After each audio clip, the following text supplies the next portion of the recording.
நம்ம சேனல் பார்க்குற எல்லாருக்கும் வணக்கம். இன்றைக்கி நம்ம பிகினர்ஸ்க்கான வீடியோவில் lining blouse cutting and stitching third part தான் பார்க்க போகிறோம். இந்த தேர்ட் பார்ட்டில் கையை ஜாயின் பண்ணுறதும் சைட் ஜாயின் பண்ணுறது அதை பற்றி பார்க்கலாம். இதில் பார்த்திங்கன்னா முக்கியமான டிப்ஸ்லாம் நிறையா கொடுத்துருக்கேன். வீடியோவை கடைசி வரைக்கும் ஸ்கிப் பண்ணாத பாருங்கள், அப்போ தான் உங்களுக்கு புரியும். வாங்க வீடியோக்குள்ளே போகலாம். இப்போ கையை ஃபஸ்ட்டு ஓரம் அடித்து தைச்சிக்கலாம். அடித்து அப்படியே திருப்ப போகிறேன். பாருங்கள், கை கொஞ்சம் துணி பத்தலை, இந்த மாதிரி வச்சு ஜாயின் பண்ணிட்டேன் நான் துணி பிட்டு. நீங்கள் அந்த மாதிரி கை துணி பத்தலைன்னா இந்த மாதிரி வச்சு ஓரத்தில் ஒரு பிட் கொடுத்து ஜாயின் பண்ணிக்கோங்க. பாருங்கள், நான் தையலுக்காக 1/2 இன்ச்சு விட்டதில் தான் அடித்து திருப்புறேன். பாருங்கள், பொதுவாக நீங்கள் ஜாயின் பண்ணிவிட்டு அடித்து அப்படியே படிமான தையல் போட்டுப்பீங்க. ஆனால் நான் அந்த படிமான தையலே எப்படி போடுறேன்னு பாருங்கள். நீங்கள் பொதுவாக இந்த மாதிரி ஏஜில் போட்டுருவீங்க தையலை, படிமான தையல் போட்டு அப்படியே திருப்பிக்குவீங்க. ஆனால் நான் அப்படி பண்ண மாட்டேன். இங்கே பாருங்கள், இந்த 1/2 இன்ச்சு விட்டு தைச்சோம் இல்லையா, அதை லைனிங் துணியில் அட்டாச் ஆகிற மாதிரி தைக்கணும். அப்போ தான் நம்மளுக்கு லைனிங் துணி ப்ளவுஸ் கொஞ்சம் நாளாக இந்த லைனிங் துணி வெளியே தெரியாது. நம்மளுக்கு இந்த மாதிரி தையல் போட்டு தைச்சி பாருங்கள், எவ்வளோ ஃபிட்டாக இருக்குது பாருங்கள். அந்த ஓரம்லாம் ஃபிட்டாகவே இருக்கும். பாருங்கள், ஒரு 1/2 இன்ச்சு தள்ளி தான் நான் படிமான தையல் போட்டிருக்கேன். அதுக்கப்புறம் அதுக்கு மேலே ஒரு படிமான தையல் நீங்கள் போட்டுக்கோங்க எப்பயும் போல்.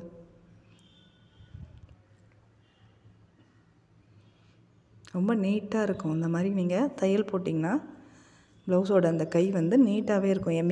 எம்மிங் பண்ண மாதிரியே இருக்கும். பாருங்கள், எக்காரணத்தை கொண்டும் லைனிங் துணி உங்களுக்கு வெளியவே வராது. அப்படியே அட்டாச் பண்ணி எடுத்துக்கோங்க. நான் சொல்கிற சின்ன சின்ன டிப்ஸ் எல்லாம் நீங்கள் ஃபாலோ பண்ணி பாருங்கள். ஒரு ப்ளவுஸ் தைக்கிறதுக்கு எவ்வளோ முக்கியமாக தேவைப்படும்னு பாருங்கள். நீங்கள் ஃபுல்லுமே ஒரு ப்ளவுஸை தைச்சி பார்த்துட்டு எனக்கு கமெண்ட் பண்ணுங்கள்.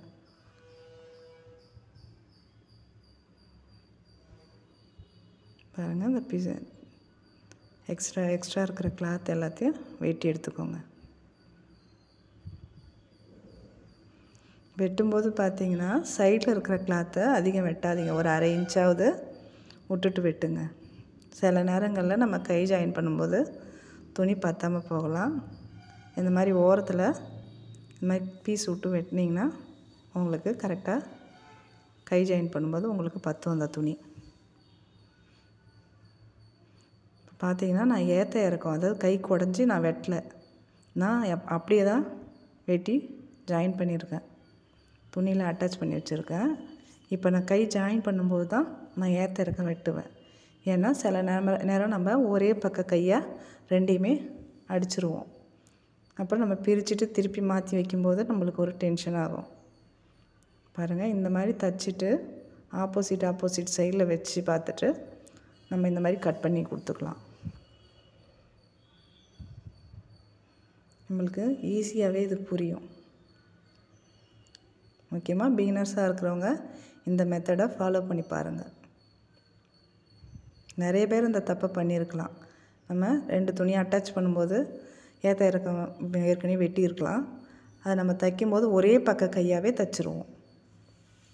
இந்த மாதிரி நீங்கள் இந்த ட்ரிக்ஸை ஃபாலோ பண்ணிங்கன்னா அந்த மாதிரி தப்பே வராது.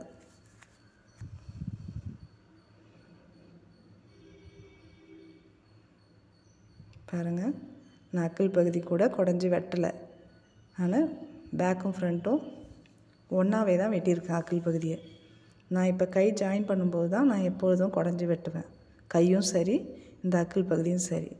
இந்த அக்கிள் பகுதி பாருங்கள், தைச்சி முடிச்சிட்டப்புறம் இந்த மாதிரி சேமாக வச்சு பார்த்திங்கனாலே ஃப்ரண்ட்டில் நம்ம டாட் பிடிச்ச இடத்துல பாருங்கள் ஒரு 1/4 இன்ச்சு அளவுக்கு துணி வெளியில் தெரியும். இதை மட்டுமே நீங்கள் குடஞ்சி எடுத்துட்டாலே கரெக்டாக இருக்கும் உங்களுக்கு.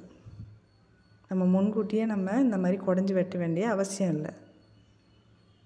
ஏன்னா நிறைய பிகினர்ஸ்க்கு ஆரம்பத்தில் எவ்வளோ துணி எடுக்கணுன்ற குழப்பம் அதிகமாக இருக்கும் இந்த மாதிரி குடஞ்சி வெட்டுறதில். அந்த மாதிரி நீங்கள் குழப்பமே இல்லாமல் இந்த மாதிரி தைச்சி முடிச்சிட்ட அப்புறம் டாட்லாம் பிடிச்ச அப்புறம் நீங்கள் திருப்பி 2 கையும் ஒன்றா வச்சு பார்த்தீங்க அப்படின்னா எக்ஸஸாக எது இருக்கோ அதுதான் நம்ம குடஞ்சி வெட்டுற பகுதி. பாருங்கள், உங்களுக்கு குழப்பம் இல்லாமல் அழகாக வெட்டி எடுத்துக்கலாம்.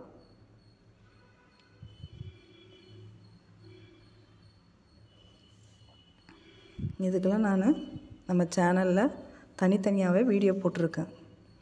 இந்த அக்கல் பகுதிக்கும் கைக்குமே எப்படி நம்ம குடஞ்சி துணி வெட்டி எடுக்கலான்றது தனித்தனியாகவே நான் வீடியோ போட்டிருக்கேன்.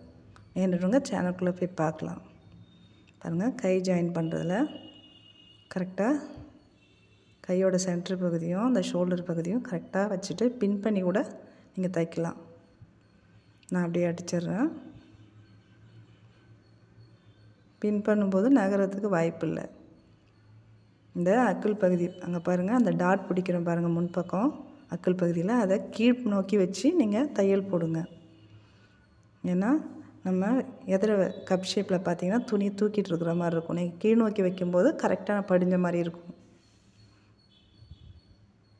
இதெல்லாம் சின்ன சின்ன ட்ரிக்ஸ் தான். கவனமாக பார்த்து ப்ளவுஸை தைக்க கற்றுக்கோங்க. பாருங்கள், 2 தையலாக போட்டு எடுத்துக்கிறேன். இப்போ இந்த எட்ஜில் ஃபஸ்ட்டு எப்படி ஆரம்பிக்கிறோமோ அந்த அளவு துணி தான் நம்ம இந்த பக்கம் லாஸ்ட்டு விடும்போதும் விடணும். ஏன்னா நம்ம சைட் ஜாயின் பண்ணும்போது ஏற்ற இறக்கம் வர்றதுக்கு இதுவும் ஒரு காரணம். நம்ம ஆரம்பிக்கிற மாதிரியே முடிக்கணும் துணியோட அளவுகளை. பாருங்கள், சுருக்கம் இல்லாமல் கை தைச்சாச்சு.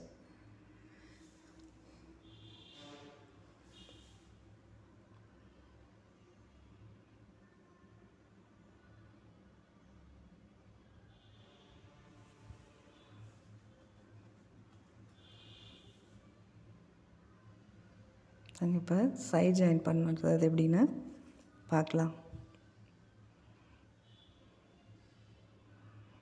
இப்போ இந்த கை பார்த்திங்கன்னா அளவு ப்ளவுஸை விட எக்ஸ்ட்ரா 2 இன்ச்சு அதிகமாகவே கேட்டிருந்தாங்க. அதனால் நான் அதிகமாக தான் வச்சுருக்கேன். இருந்தாலும் அதே கை அளவுக்கு நான் ஓரத்தில் வச்சிடுறேன். பாருங்கள், ஃபஸ்ட்டு கையோட சுற்றளவை நம்ம மார்க் பண்ணிக்கலாம். நீங்கள் பிகினர்ஸாக இருக்கவங்க தொடர்ந்து அந்த சைடு ஃபுல்லுமே குண்டூசி போட்டுட்டு கூட நீங்கள் மார்க் பண்ணிக்கலாம்.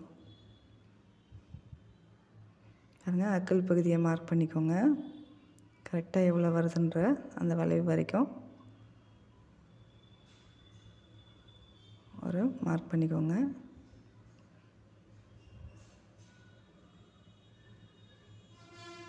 அக்கல் கிட்ட வராமல் அதுக்கு முன்னமே தைச்சிட்டு நிறுத்திட்டு இந்த மாதிரி மார்பு சுற்றளவையும் அளந்துக்கோங்க. இந்த மார்பு சுற்றளவை கரெக்டாக பார்த்து அளந்துக்கோங்க சைட் ஜாயின் பண்ணும்போது.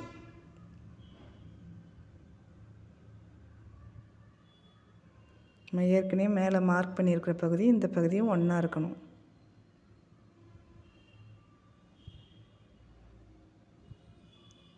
பாருங்கள், அந்த கையோட அந்த அக்கல் வளைவும் இந்த மார்பு சுற்றளவும் ஒரே புள்ளியில் நம்ம மார்க் பண்ணதை இருக்கணும். சைட் ஜாயின் பண்ணுறதுல நிறைய சந்தேகம் வரும். நான் டிஸ்கிரிப்ஷனில் நான் அந்த லிங்க்கு கொடுக்குறேன். நீங்கள் தெளிவாக பார்க்கணுன்னா பார்த்து தெரிஞ்சுக்கோங்க. பாருங்கள், இடுப்பு பட்டி பகுதியில் அளவு எடுத்துக்கிறேன். இதை பெரும்பாலும் எடுக்க மாட்டாங்க யாரும். ஆனால் நீங்கள் எடுத்து பாருங்கள், ப்ளவுஸ் பர்ஃபெக்டாக இருக்கும். பாருங்கள், எதிர்பக்க அளவையும் இந்த மாதிரி சென்டர் பகுதியை அளந்து மார்க் பண்ணிக்கோங்க. நான் ஏற்கனவே கட்டிங் கொடுக்குறப்ப கொடுத்த மார்க் தான் கரெக்டாக வருது.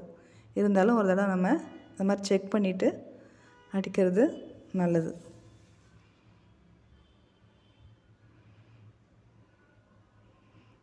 முக்கியமாக தையல் போடுற பகுதி பாருங்கள், அவங்க பிரித்து விடுற மாதிரி, அதாவது ஒரு தையல் அளவுன்றது இதுதான்.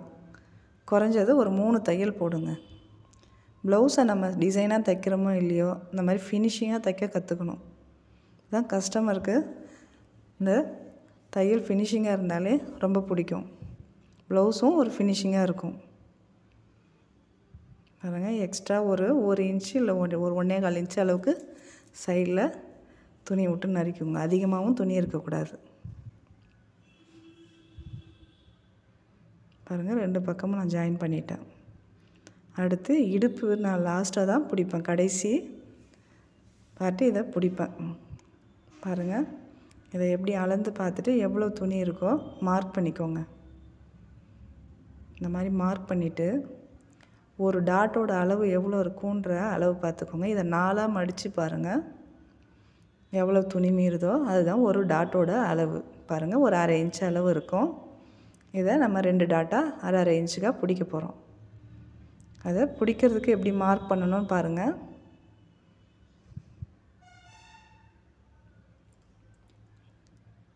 இப்போ 2 ஜாயிண்ட் சைட் ஜாயிண்ட் பக்கம் இருக்கிறத ஒன்றா வச்சு சென்டர் பண்ணி பாருங்கள், முதுகு பகுதியில் மார்க் பண்ணிட்டேன். அதுக்கப்புறம் இதை 2ஐயும் வச்சு பாருங்கள், சென்டர் பகுதியும் சைடு பகுதியும் ஒன்றா வச்சு அங்கே ஒரு மார்க் கொடுத்துங்க. அதே மாதிரி இந்த பக்கமும் கொடுத்துக்கோங்க.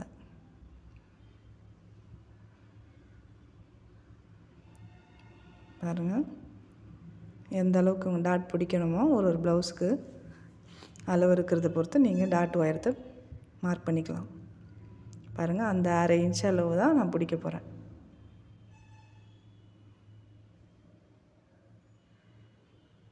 பாருங்கள், எவ்வளோ ஈஸியாக வேலை முடியுது பாருங்கள்.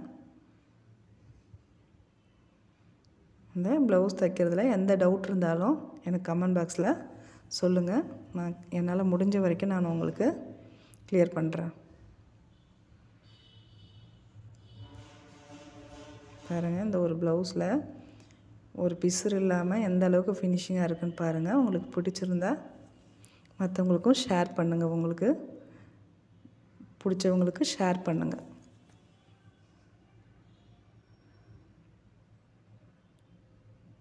பாருங்கள், ப்ளவுஸோட எல்லா அளவும் கரெக்டாக இருக்கான்னு செக் பண்ணிக்கோங்க. இந்த சாரியோட ப்ளவுஸ் தான் இது.